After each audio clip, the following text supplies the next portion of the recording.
إلى ربي وليس إلي سوى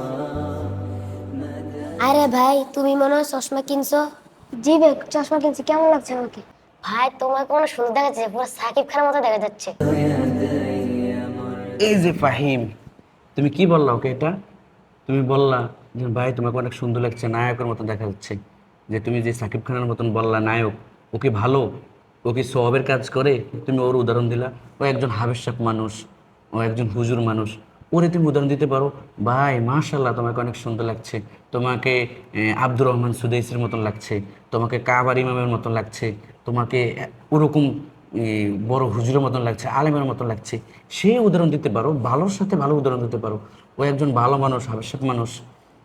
তুমি ওকে উদাহরণ দিয়েছো ভাই নায়ক সাকিব খানের মতন লাগছে। ও কি ভালো? ও মুভি করে, ও ছবির কাজ করে। এই জন্য এই যে উদাহরণ দেও, এই যে কিছু হলেই ভাই তোমাকে নায়কের মতন লাগছে, অমুকের মতন লাগছে, এগুলো বলা ঠিক না। আমরা ভালোর উদাহরণ দিব। বলা হচ্ছে যার সাথে যার মহব্বত তার সাথে তার কেয়ামত। তা আমরা মহব্বত ভালোর সাথে রাখবো, আলেমের সাথে রাখবো। আমরা আলেমের উদাহরণ দিব। আমরা কেন খারাপ যারা যারা অশ্লীল নাচ গান করে বা গুনার কাজ করে তাদের উদাহরণ দিব? কখন এটা উদাহরণ দেওয়া ঠিক হবে না। তোমার আর কি ঠিক হয়েছে বলো? জি না।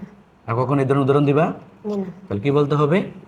মাশাল্লাহ মাশাল্লাহ, তোমাকে অনেক সুন্দর লাগছে, তোমাকে আব্দুর রহমান সুদেশের মতো লাগছে, মুখ বড় আলেমের মতন লাগছে। হ্যাঁ, ঠিক আছে।